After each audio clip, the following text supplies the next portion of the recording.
Hello，大家好。越来越多的迹象证明经济正在复苏。这周各大银行都正忙着加息。最近一段时间，我们可能会看到抵押贷款持续加息。上周，美国和加拿大的债券收益率飙升，美国和加拿大的抵押贷款利率也开始上升。为什么债券收益率突然飙升？这主要是因为国债一直是最安全、最保守的投资。经济走强和通胀加剧是债券投资最大的敌人。当经济走强或者是通胀预期上升的时候，债券价格往往会下跌。债券价格下跌，反过来又推高了债券收益率。当经济走强的时候，投资者就不再想持有国债了。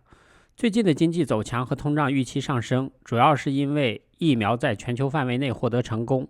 美国上个月的病例减少了61%。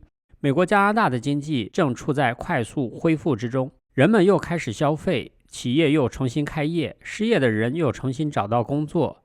国际货币基金组织预计，继去年全球经济 3.5% 的暴跌之后，今年全球经济将增长 5.5%。经济走强往往伴随着通胀上升，美国将再注入 1.9万亿美元刺激经济，这可能进一步刺激经济增长和通货膨胀。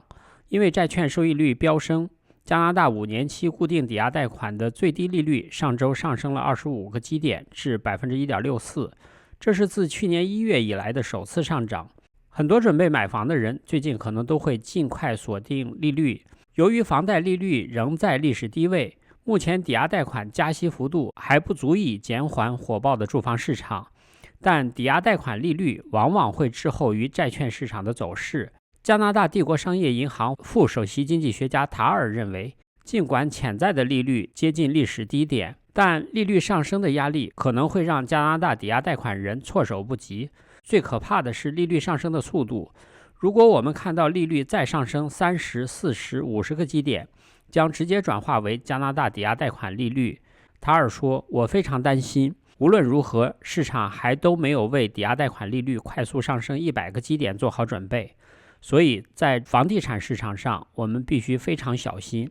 我认为，尤其是买房的人，一定要量力而行。从今年年初以来，加拿大的5年期债券收益率已经翻了1倍多，上周五短暂交易于 1% 以上。原因是投资者通胀预期以及押注疫苗将取得成功。就在昨天，我们还在讨论，如果银行持续加息，那央行之前保持低利率的承诺怎么办？我说这个简单，央行只需要宣布经济已经复苏，就可以马上解决这个问题。结果今天就传来经济复苏的消息了。加拿大统计局今天表示，去年第4季度加拿大经济平均增长率为 9.6%， 远高于加拿大央行 4.8% 的预期。1月份加拿大国内 GDP 增长约 0.5%，远高于去年12月的 0.1%， 增长主要得益于制造业和建筑业的强劲势头。不过，由于公共卫生限制措施，零售、住宿、食品等服务行业又经历了1个月的收缩。加拿大统计局说，这标志着经济的强劲逆转。蒙特利尔银行资本市场首席经济学家道格拉斯·波特在给客户的一份报告中称，他的团队已经将全年增长预期上调了整整1个百分点至 6%。由于加拿大央行在1月份对经济做出了 GDP 将萎缩 2.9% 这样悲观的预测，今天最新的经济数据引发了分析机构对央行下一步货币政策的关注。道明证券首席加拿大策略师凯文表示，央行在3月10号公布利率决定的时候，可能将不得不选择上调基准利率。他说，一方面，央行必须承认经济前景比上次议息会议的时候要好得多，他们不能把头埋在沙子里，假装什么都没有发生。另一方面，他们又不想给债券市场火上浇油，因为在债券市场上，分析机构已经开始上调央行预期的价格，这会导致整个经济的融资环境收紧。另一个不得不加息的理由是，世界正在迎来大通胀。一些银行警告称，世界正进入大宗商品的超级周期，全球食品价格处于6年来的最高点。全球食品价格上涨的速度超过了通货膨胀和收入。在印度尼西亚，豆腐比去年12月上涨了 30%； 在巴西，乌龟豆的价格比去年1月上涨了 54%； 在俄罗斯，糖的价格比1年前上涨了61%。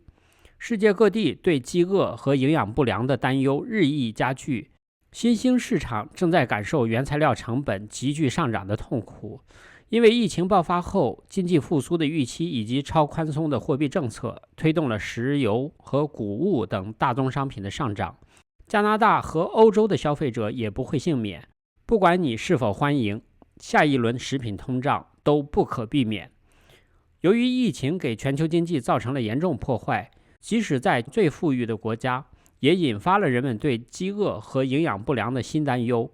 在英国，疫情爆发的前6个月里，特拉塞尔基金会每天向儿童分发创纪录的2600个食品包。根据喂养美国组织的估计，在美国，疫情使1320万人陷入粮食不安全状态，比2018年增长了35%。根据美国农业部的数据，最贫穷的美国人已经将其收入的36%用于食品消费。加拿大的情况也好不到哪儿去，而诸如零售、运输等低薪工作的大规模裁员，加剧了家庭预算的压力。同时，谷物、葵花籽、大豆和糖等主食的价格飙升，1月份将食品价格推至6年来的新高。由于恶劣的天气、需求增加和受病毒困扰的全球供应链共同的作用，价格不可能在短期内下降。加拿大的统计局数据显示，住宅投资在2020年第4季度大幅增长。在过去的几年中，住宅投资份额增长速度大大超过了 GDP 的增长速度。与房产泡沫时期的美国相比，加拿大现在对房地产的依赖几乎超过 30%。然而，更严峻的问题是，加拿大的债券市场乃至抵押贷款利率的命运，在很大程度上不受国内力量的控制，更可能会受到美国经济发展的冲击。加拿大央行估计，仅美国宏观经济消息就可能占到长期债券收益率变化的 25% 以上。因此，尽管目前抵押贷款加息幅度还不足以减缓火爆的房产市场，伴随经济的走强，通胀加剧，我们可能将迎来一波又一波的加息。